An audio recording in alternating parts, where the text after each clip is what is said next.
Hello. Hello, hello. I do believe that it is your birthday.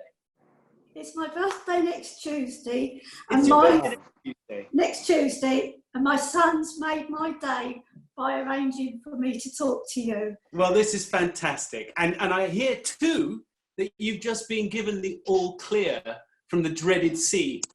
Yeah.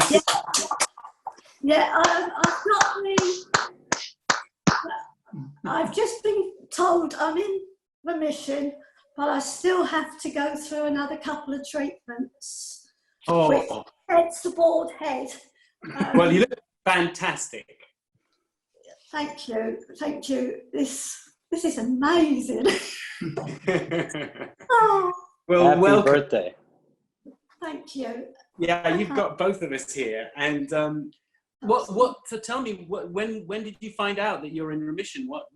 How tell us the story.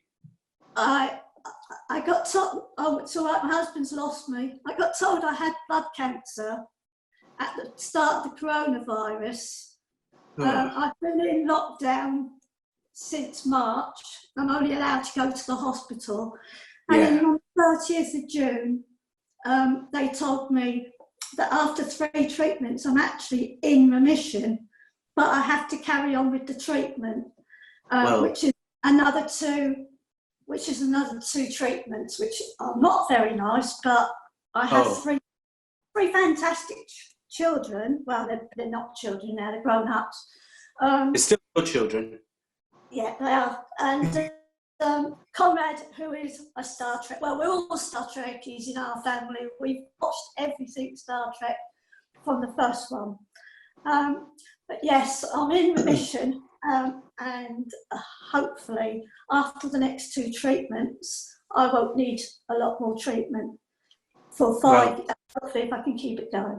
Good luck with those next 2 treatments. I'm sorry you have to still go through them, but the good news is you've already been given a big tick mark before you even finish the course, which is fantastic. And I bet there's 100 people in this room right now who are all feeling really happy for you and the rest of your family. How do you spend the time? Obviously during COVID time, everything's different. But what's your pastime? I volunteer in a charity shop, which before the COVID. Before the COVID-19 hit. Yeah. I volunteer in a charity shop, which is a local one, which helps the local disability school. We raise funds for that. Good. I do a lot of knitting for other people's babies. I knit poppies for the British Legion. Oh my goodness. Poppy stuff I've been attached to the British Legion for many years and been raising money for a good 10 years. Because many people here, a lot of people here in America, they won't know what the British Legion is. Would you explain? Right. Yes, the Royal British Legion is the veteran part of, if you've been in any service more than 1 week, whether it's the Army, the Navy, the Air Force, the Royal Marines, or the Merchant Navy, if you've been in a service for more than 1 week and you need help, you are entitled to go to the British Legion to ask for help. We raised the money for poppies on Remembrance Day in November by either knitting them or making them. But the people I used to help, we used to sell poppy jewellery, brooches, cups, everything you could think of. And we raise it for the veterans of our country. To help them, because not everybody's got the money to, and Prince Harry does the same sort of thing with his Invictus. He raises money for the disabled people of the younger generation. But when you get to a certain age, like 65 or so, there's not always anybody there to help you when you need, say, a walking stick or a wheelchair or something like that. So you can go to the Royal British Legion and they will help you. And they also have homes. There's one not far from here, there's a Royal British home. But you have to been in the service to get the help. Teresa, you are one of life's important people. You keep going. You do such wonderful work. You and your family do such wonderful work. And you've obviously brought up a bunch of good apples. So that's Yeah, I'm excellent proud job of my bunch. between you and your bloke next to you there. It's well done. Well done, two of you. Cyril, I've been hogging the whole time. Do you want to? Have you got a question? Well, I just wanted to say my prayers are with you, and I really think that you have a lot of good karma for all the great things that you've done and the beautiful people you brought into the world. So Yeah. that's what I have to say. Yeah, it's plenty of karma for everybody. You've earned it for everyone, I think, Teresa. So you were in a school choir? Because we have that in common. Yes, I was. I sang in a church choir, I sang in a school choir, and then in college I sang in an a cappella group, My God. which makes me, one of those people. But this was, of course, before Glee and all of that had been on television, and it was a very, very nerdy thing to do, much like Wow, Star Trek, great probably. fun. But, I loved it, and I sang. In fact, I sing in a church choir until it became outlawed by COVID, apparently. Right. I continue to sing, and I really enjoy it. But yeah, it's very good for us. Singing is incredibly good for the soul. I mean, it's just very good. It opens everything up. It makes you a little bit more superhuman. It's a wonderful thing to do, and you're blessed to be able to sing at all.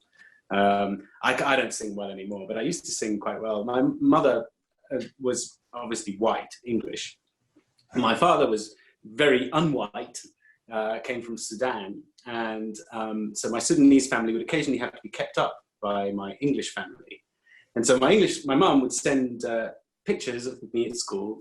And I don't know whether we had to wear this, but a traditional British school that I was in, a prep school called Font Hill, which I think has shut down. We all used to wear ruffs and cassocks. So we would be wearing a blue cassock and a white ruff, all like mini Henry VIII or Queen Elizabeth I. Yeah. And so then my mum sent one of these photos to my family in Sudan, who are probably one of the most preeminent Muslim families in Sudan. And I'm Muslim, although I didn't know it at the time. My mother didn't tell me. So I was in a very, very strict Church of England school. And a very Protestant school, and in the choir, and they would go, "What have they done to him? What have they done to our little boy? They dress him up like a doll, like a toy." So we didn't. That's really great. I grew up in an Episcopal church here, which had a very English choir tradition, and we wore the traditional robes. We didn't have the ruffles, but the white. I can't remember the names of the cassock. Is that what it is? You had a cassock and then a surplice over the top. Surplice, yes. And the like medals that you get for learning different things with different colored ribbons. And, the red and the blue ribbon. But I also have a Jewish mother. I was raised in the Episcopal Church, but my mother is Jewish. Oh, so you're Jewish? Well, yes, by genetics or whatever you want to call it. Yeah. I was raised in the Catholic tradition, so my religion is Christian, but I still go to temple. You're a mess. I take my mother to temple like a good, Jewish boy. Yeah, And but yes, it was a similar experience at home. With the COVID thing has actually been okay in Virginia Beach. It hasn't been that bad. We're still large, like the state is reopened, and it kept things fairly locked down for a while, and then they've allowed more and more things to open up, but in small numbers, and like restaurants had to serve people outside only, and things like that. And now they're moving towards larger numbers indoors. We have been very careful about it. So I haven't been out. I mean, I work for the federal government, and I work in Norfolk. My whole office has been working from home for 3 months. I haven't been anywhere other than a grocery store to have them put things in my trunk and drive home. Absolutely. But we have 2 children who haven't been in school, and we've been doing all that at home. And how was that? How has that been now? Because I asked people, but I haven't met anybody who's been home teaching their kids recently. For us, and we're very fortunate, it's been wonderful, but partly because my wife is a preschool teacher, so she's my youngest has a lot, there for him, and my oldest is a high schooler, and a very good, responsible human being, and so he actually has sort of enjoyed it and gotten online and done it well, and he misses his friends, but otherwise, it's video games and playing in the yard, and frankly, a lot of family time that we wouldn't have otherwise had. That's got to be pretty cool. I mean, for them especially. Yeah, it's interesting. I don't know what this will mean to them like 10 years down the road. But for now, I think so far we've been enjoying it. I realize we're very lucky. How old are they? How old are the kids? I have why am I questioning this? I have a 6-year-old and a 15-year-old. I'm just checking mentally. Yes. Yeah. So that's a big spread. So it's going to be kind of culture shock for the 6-year-old to get back to school because, you know, he's getting on for 20% of her life has been under the COVID. Yeah, and he'll be starting at a new school in first grade, so he's got a lot of shock to go through there. That's going to be interesting, and of course we don't know whether it will start. I don't know either. I mean, it's difficult to tell.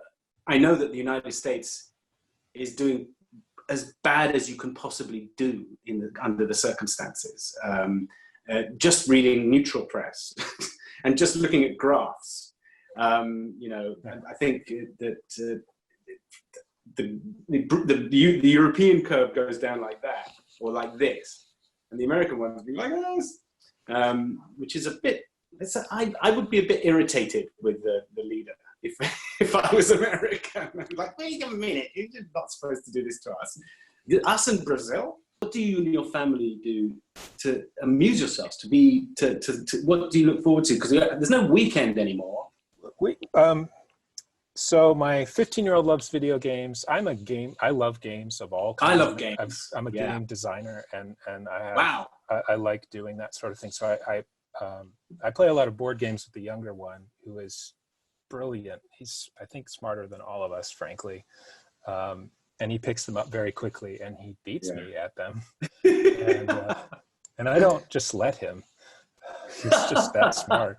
Do you play Risk? I have played Risk. I haven't played Risk in a long time. It's a great board game. I like that kind of game, but the problem with Risk, I think, one, it takes forever. Two, someone will get knocked out like in the first hour, and then there's like 4 more hours of watching your friends yell at each other. And you have to knock them out too. You have to be ruthless, and that's terrible in a family. But I do play lots of games like that. So we've done a lot of that. And then, of course, watching Deep Space Nine at night when everybody's asleep, because I've been trying to catch. Deep Space Nine came out when I was in high school. And I got the first 2 or 3 seasons in, and then I went to college and, didn't watch TV weekly. And back then, of course, kids, you couldn't just watch it on your computer. If you missed it, you missed it. I missed it for 25 years. And now I'm up to season 3 again, and I'm getting back into catching up everything I missed while I was in college. But so that's, that's life here. I think I saw you say you had an Xbox and that you enjoy playing still. Is that true? What did you say? What did I enjoy playing? Do you still enjoy playing games on the Xbox? Oh yes, I do. I'm playing the Division 2, and I've been playing it for. Yes. It's a great game. I've been playing it for quite a few months, and I'm quite monogamous about games. When I was younger, I used to be I'll play everything all the time, nothing. But now I'm older, I just play the same game. Have you spent much time in DC in real life? Only for 5 weeks when Nana was doing the Chicago, the musical. I love that game because it's not that far from here, and I spent a lot of time in DC going back and forth and with work too. But when it first came out, I actually took a bunch of my own personal photographs from trips to DC and matched them up to things in the game. They got it, yeah, exactly. Because it is identical and it's creepy. Like the first time I saw a trailer for it, there was some scene where they're fighting in the street, and I looked at it and went, I have been there. I know where that is. And it was just a random street in DC. And what is even more weird is the storyline is all about this virus. Yeah. Yeah, I actually stopped. I have not played it since COVID because I didn't want it. It was sort of too on the nose for me. It's dark. It's a dark game. But I need a little levity. I just have to, once I get good at something, I'm like, I have to start again, getting good at something else. But I hear there's good stuff. Witcher, I might do Witcher, or I might do Red Dead Redemption or something like that. Actually, I just graduated from my master's, so I'm free for a little while. Congratulations, that's fantastic. Oh my goodness. Furlough was the word I was looking for. What do you master at? Physics. Gosh, that's fantastic. And a real subject. They're all real. But that's really, I'm impressed by physics. So where in the physics world are you situated? What's your area of excitement?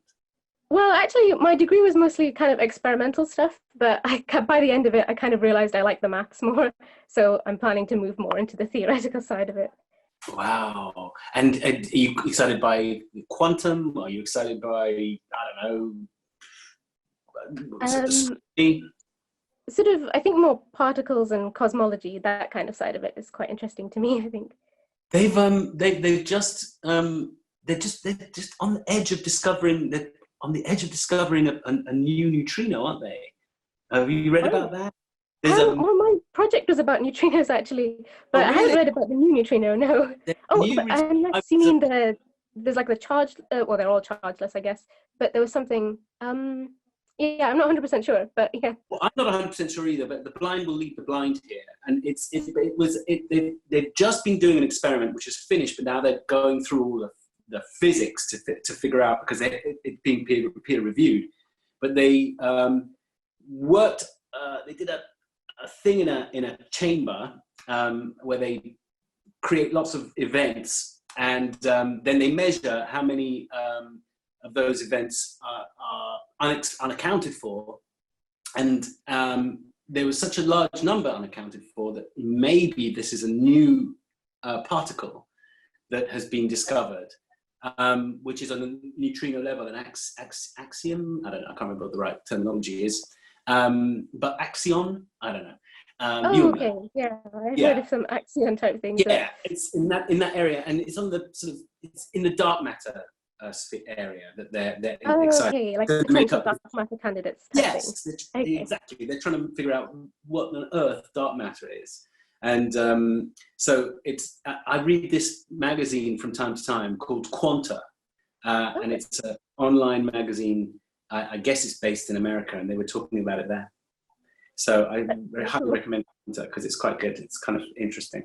I can't just read the news all the time. It just drives me crazy. Yeah, that's right. Everything is the same all the time. So that's very exciting. So you don't know yet what you're going to do, how you're going to do it, where you're going to go, who's going to talk to you. Well, I'm planning on doing, weirdly, another master's, but in a uni closer to where I live. And that's more like theoretical stuff. So that's the plan. Wow, that's great. I only have one physicist friend, and he's a physicist / mathematician. I guess all theoretical physicists are physicists / mathematicians. But his area of interest is stochastic probability. Fascinates me because it's the probability of chaos and mapping where raindrops might fall or traffic accidents might. So it's quite a fascinating field, and we talk for hours. It's funny that artists, I don't call myself an artist very often, but art and physics or science all meet at the same place, which is truth. And physicists are working their way towards it from a completely different area. And the art world works its way towards it from another area.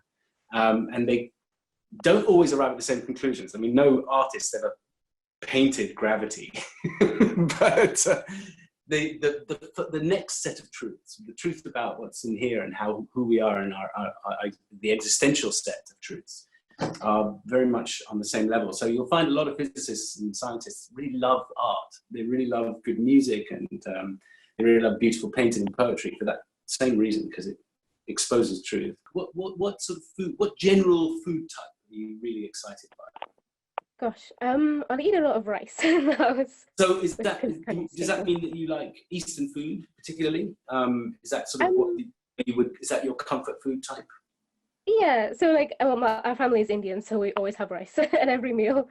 It's just kind of what I'm used to, I guess. I really like pasta, though, to be fair. Pasta's pretty good. So rice and a sauce?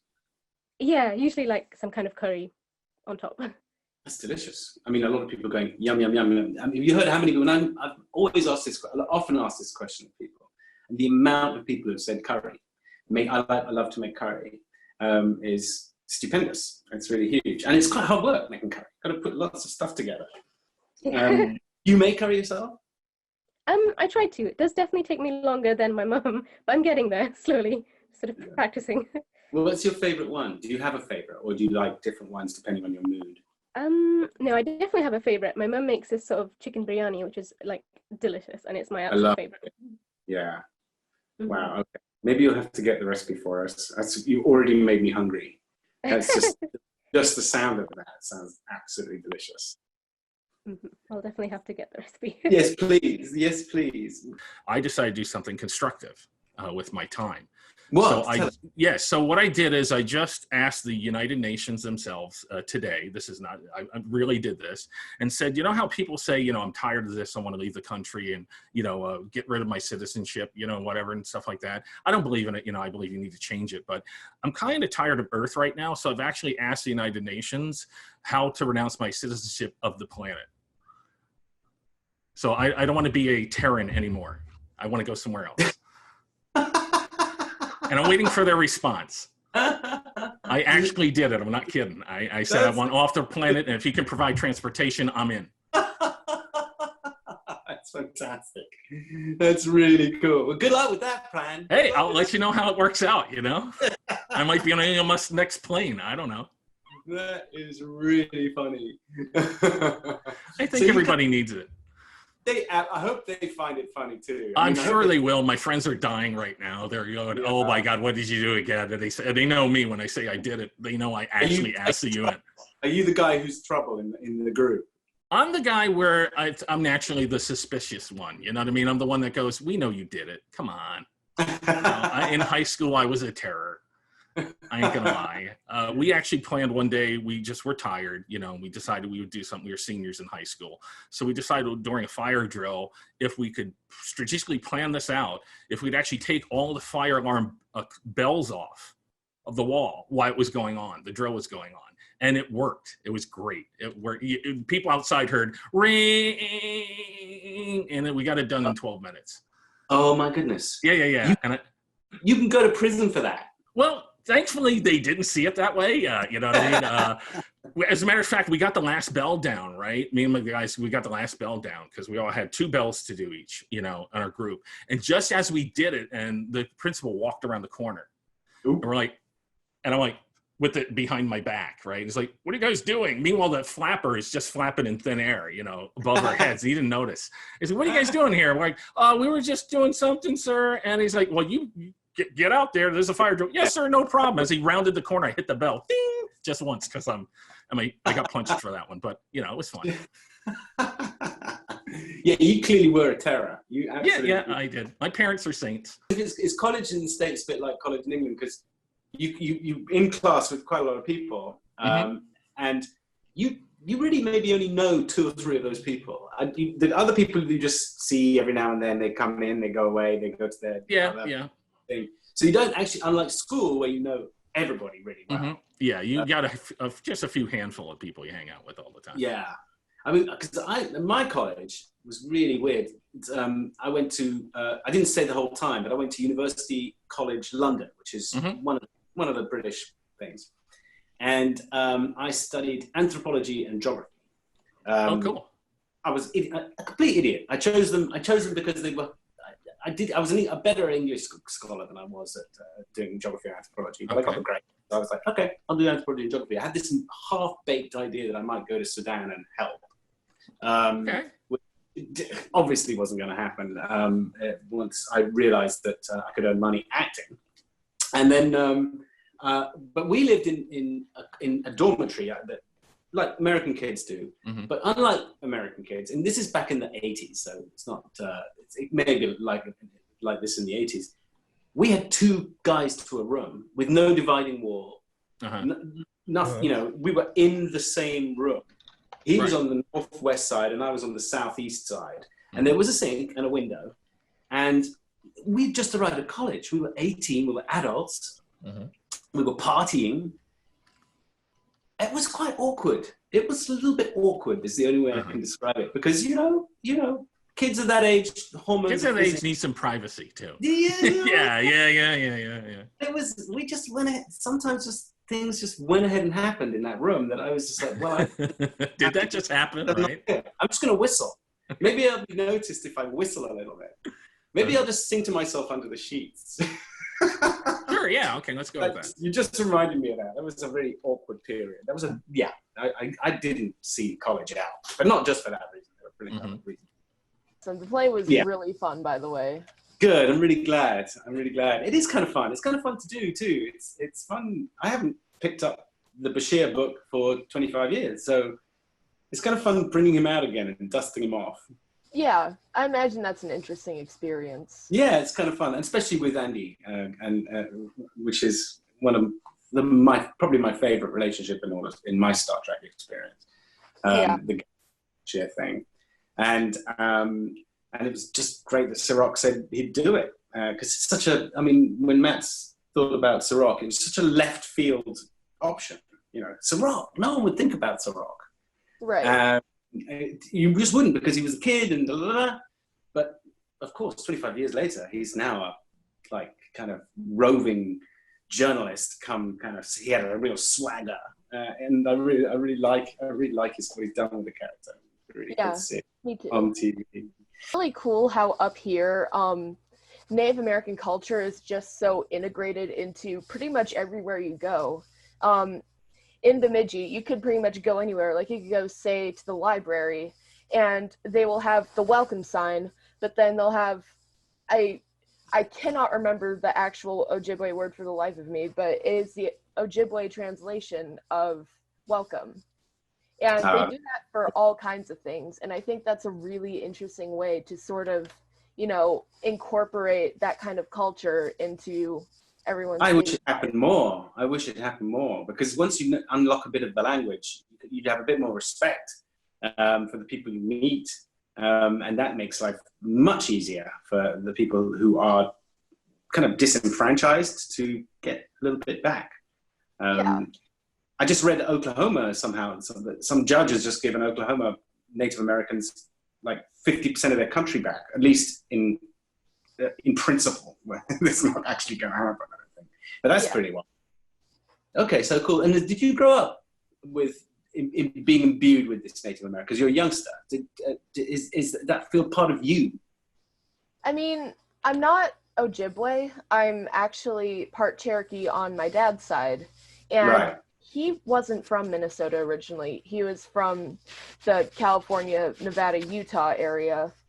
And so I haven't really been exposed to as much of it growing up because, obviously I grew up in a tiny suburb in like an area that we sort of refer to as the Iron Range because there's a lot of iron mines.